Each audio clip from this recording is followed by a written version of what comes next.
canse de buscar a Deus, porque Deus nunca se cansa de nos buscar, de nos acolher.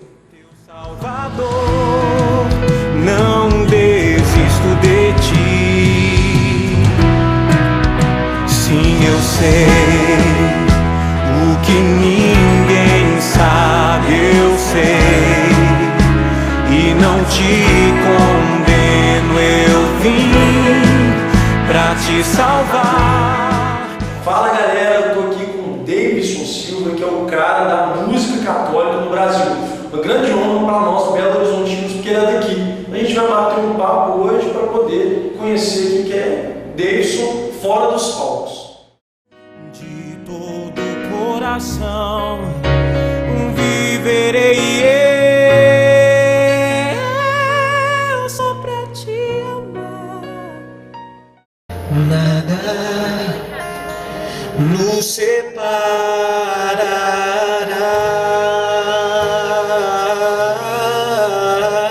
nada nos separará.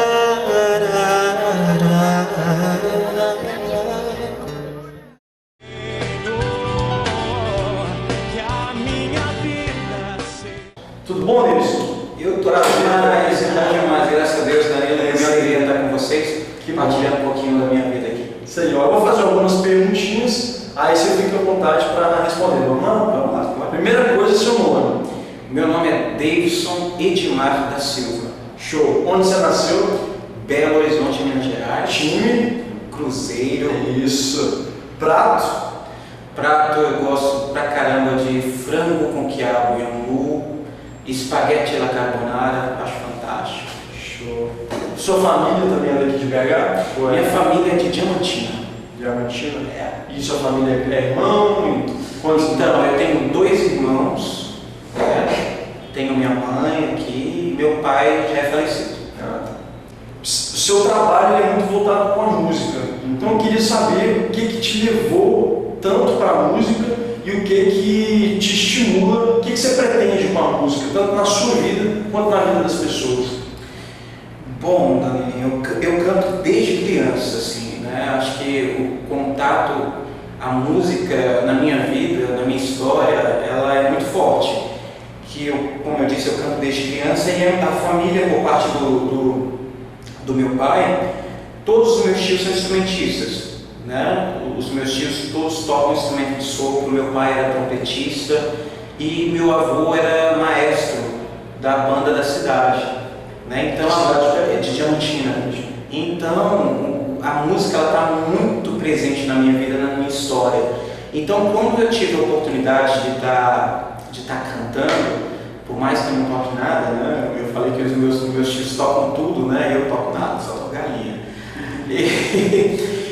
Mas assim, eu vejo que a música, o canto na minha vida, na verdade é uma extensão daquilo que eu recebi, né, por parte dos meus pais, né, aquilo que eu recebi também por graça de Deus, né? Porque eu vejo que muita das coisas que eu tenho a oportunidade de estar mostrando através da minha voz, até mesmo com relação à técnica, à performance, muitas coisas eu fui adquirindo durante o trabalho, durante as minhas aulas, né, que eu tenho aula de canto até hoje, e também com relação à graça de Deus, né? Eu vejo que o dom ele vem para nos beneficiar, né? Então eu vejo assim que a música, a voz na minha vida, ela tem um papel fundamental, assim.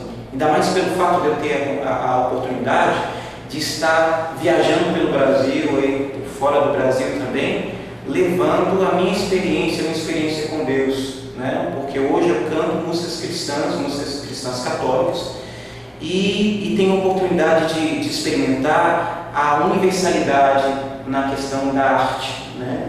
Como as pessoas, por mais que elas não entendam aquilo que eu estou dizendo, né? Mas elas compreendem o sentimento que eu estou colocando ali na música. Então já tive a oportunidade de cantar na Alemanha, na Itália, na Hungria, na França, e assim, eu percebi que as pessoas elas puxaram muito mais aquilo que eu gostaria de passar do que a língua em si. Né? Então eu posso falar que a língua universal, né, passa pelas artes. É como se fosse uma transmissão de sentimento. Sim, com certeza, com certeza. Então para mim acho que a música é algo maravilhoso que foi um presente de Deus, assim, eu poder estar trabalhando, né, que hoje eu trabalho só com música. Você comentou das viagens, eu já queria aproveitar e te perguntar, você tem alguma viagem, você tem, de repente, alguma história, mas uma viagem mais marcante? Algum país que te marcou, alguma, tanto pela cultura dele, alguma experiência que você viveu lá? Ai, cara, uma experiência... São várias, né? São várias, mas uma experiência muito legal, assim, que legal e tensa ao mesmo tempo, foi quando eu tive a oportunidade. Uma viagem muito legal, assim, tensa ao mesmo tempo, foi quando eu tive a oportunidade de estar indo para a França. E eu estava participando de um elenco de um musical, que é a oportunidade tem 2 anos. 2 anos, se não me engano, é bem recente. Um musical que a comunidade fez, né? A comunidade Shalom fez. E eu tive que cantar em francês. Então, aquela coisa que a gente está acostumado de ouvir das pessoas que falar inglês, falar francês é só projetar o biquinho e falar e não é nada disso, cara. Não é nada disso, é muito complicado e ao mesmo tempo muito belo. Então eu lembro que eu estudava as músicas o dia todo e chegava no final do dia, eu falava assim, caraca, eu não sei nada. Não sei nada, não conseguia nem sair. Não, é porque é tudo diferente, cara. É tudo diferente. A forma de você conseguir um som é completamente diferente. Então, para mim, foi um desafio. E ao mesmo tempo foi gratificante quando, no final do musical, né, cantar em francês na França é algo assim tenso, porque os franceses são bastante exigentes com relação à sua língua. Então, as pessoas chegavam e falavam assim, não, os franceses, se você falar errado, eles não gostam, tal. E assim, nós apresentamos, e chegou no final, a galera começou a dizer que gostou, que entendeu tudo, né? Que chegou uma pessoa que disse assim, esse espetáculo que vocês apresentaram foi como um filme bom, aquele que você sai e continua pensando nele. Quando ele disse isso, falei assim, caraca, então valeu a pena.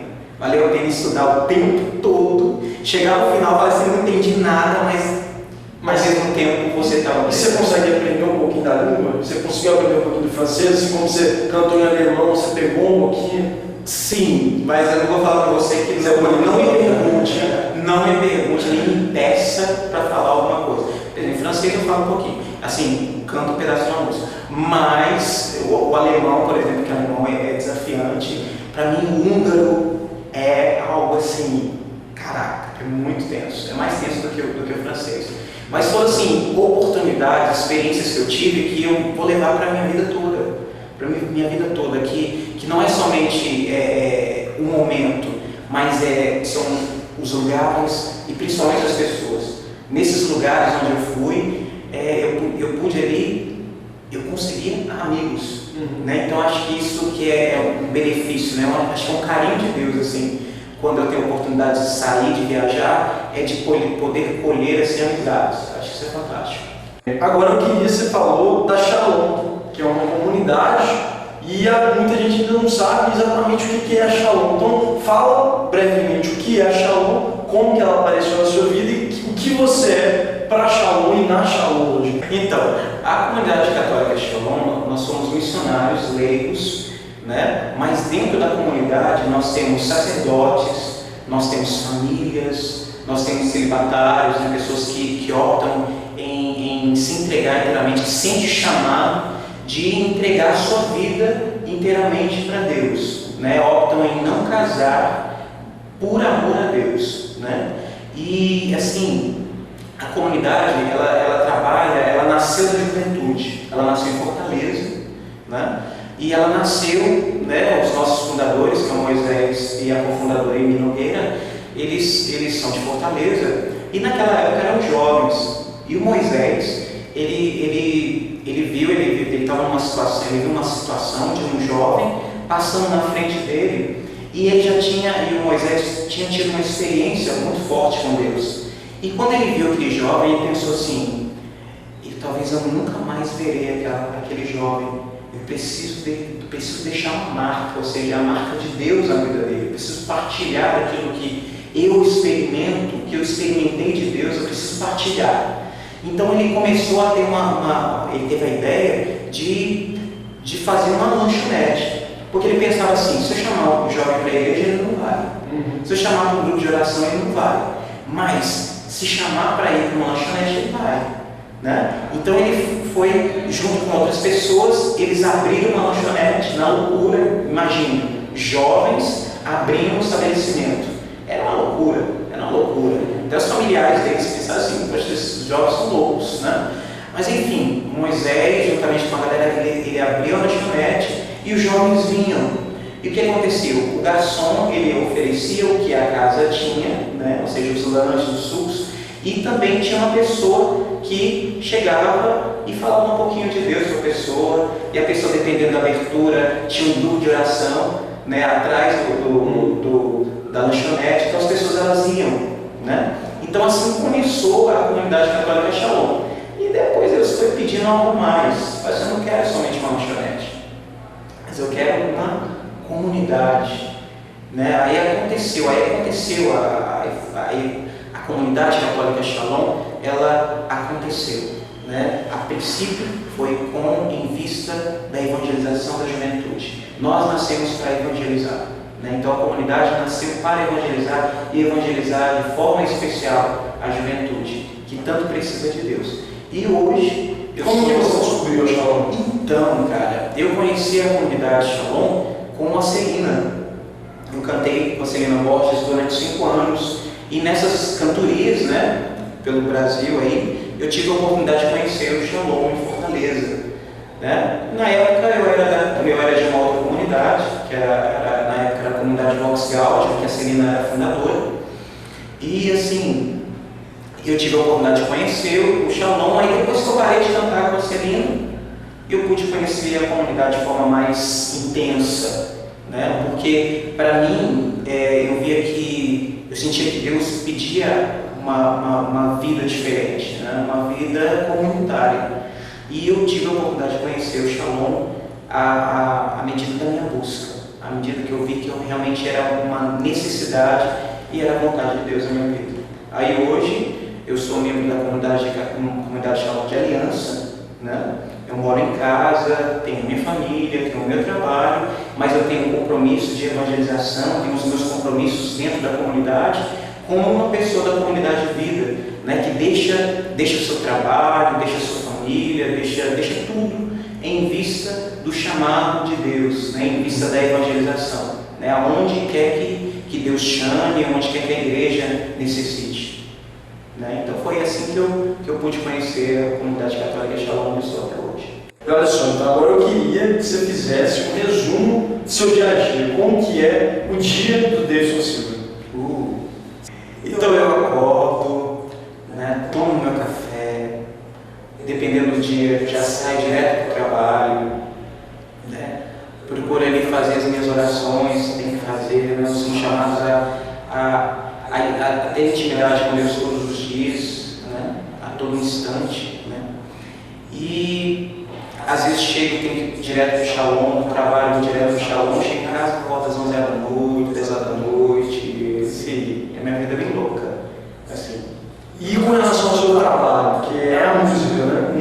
E eu sei que você tem alguns CDs, algumas gravações, algumas participações, você tem alguns prêmios também. Eu queria que você falasse um pouquinho disso, do seu trabalho com a música. Então, como você disse, a minha vida hoje, o meu trabalho é com a arte, é com a música, né? Eu sou professor de técnica vocal aqui em Belo Horizonte, então durante a semana eu me dedico aos meus alunos, às minhas aulas, né? A administração das minhas aulas. Finais de semana são os finais de shows, onde eu faço shows aí.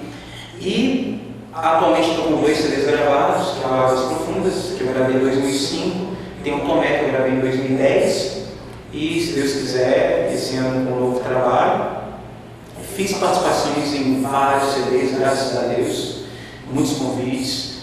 fiz participação no DVD do Adoração em Vida, né, que foi um presente de Deus, assim. Fiz participações em CDs da própria comunidade, né? A comunidade tem vários CDs, eu já fiz participações também em vários CDs aí. E o mais atual é que eu fiz participação nos DVDs, né? Em um dos DVDs do movimento Bote Fé, em vista da Jornada Mundial da Juventude, foi gravado em Natal, que foi assim, eu nunca vi tantas expressões artísticas juntas, tantas. Eu fiquei assim maravilhado. A Aleluia de Fortaleza também é assim, né? O Aleluia, assim, é uma oportunidade fantástica, assim, se reúne várias expressões artísticas, né? E um mundaréu de gente, né? Que é 200 mil pessoas por noite, é uma experiência fantástica. Então, e também tive a oportunidade de estar ganhando um prêmio, como o prêmio do Troféu Ouvemos, né? Como música litúrgica, com a música Queremos Te Ver, que foi algo assim, um presente também, vou falar assim, um presente de Deus, um reconhecimento do trabalho, um reconhecimento do próprio público com relação ao meu trabalho. Eu fiquei assim, muito, muito feliz, muito edificado com tudo que aconteceu. Você comentou que você dá aula de técnica vocal. Para quem quer ser seu aluno, como que faz? Então, cara, quem quiser ser meu aluno, basta me mandar um e-mail, no e-mail davidsoncontato, tudo junto, @yahoo.com.br. A pessoa manda o que ela gostaria de fazer, tal, que a gente conversa e a gente fecha todas as coisas. Você tem um site também, se a pessoa quiser acessar? Sim, é porque às vezes as pessoas ficam assim, poxa, Davidson, eu queria te levar para a minha cidade, como é que eu faço? Você pode estar entrando no meu site, que é davidsonsilva.com, tá? Lá você entra na parte de agenda, né, de contato ali, você vai encontrar todas as informações, o telefone, o e-mail, tudo direitinho. Então, só entrar no davidsonsilva.com, você vai ter todas as informações. Legal, então para a gente finalizar, eu queria que você desse opiniões rápidas sobre dois assuntos. Um assunto recente agora, que é o novo Papa. Cara, eu tô achando fantástico, né? Fantástico. Foi muito engraçado que eu estava na minha aula de inglês e lá na minha sala tem uma TV. Aí chegou um amigo, falou assim, fumaça branca, né, na minha sala. Aí entrou, aí pegou o controle, ligou a TV e estava lá naquela expectativa, né? Quem vai ser o Papa? Quem vai ser o Papa? Será que vai ser do Brasil? Será que vai ser do Canadá? E quando apareceu, não foi nenhum dos dois, né? Foi argentino.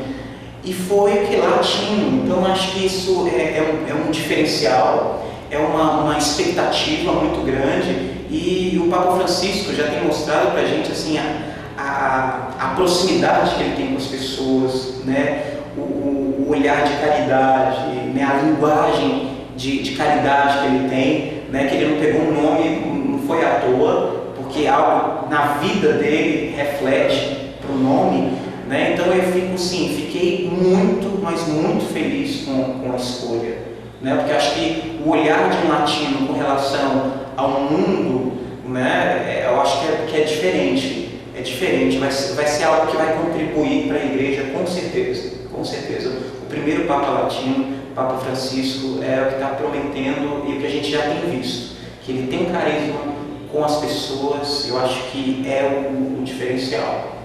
Bom, esse ano vai rolar a Jornada Mundial da Juventude aqui no Brasil. Qual que é a sua expectativa? Cara, eu acho que não é somente a minha expectativa, mas a expectativa de todos nós católicos, né?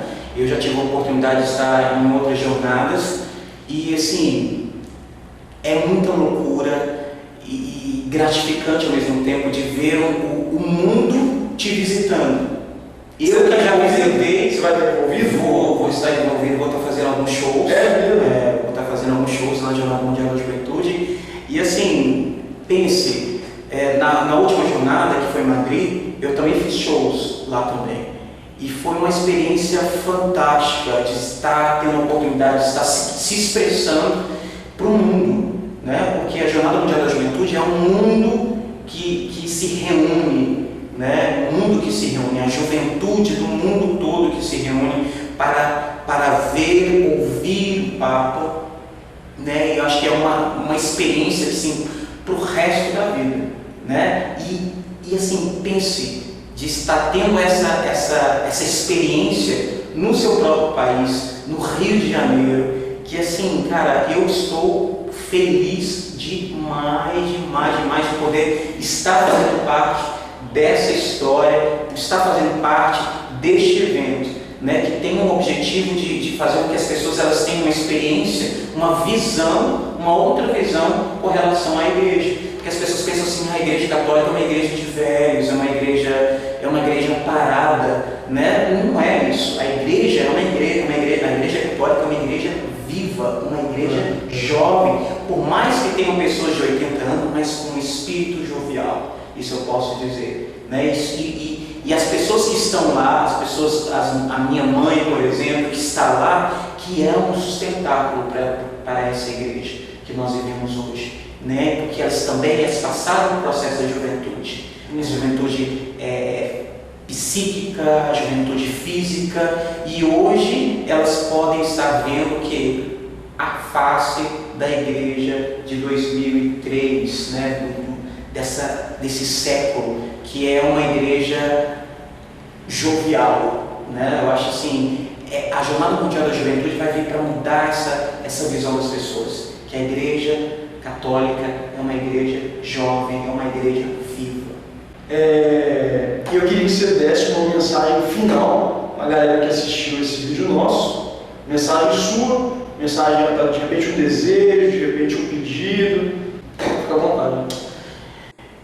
A mensagem que eu passo para vocês é o seguinte: Deus, Ele nunca cansa de nos amar.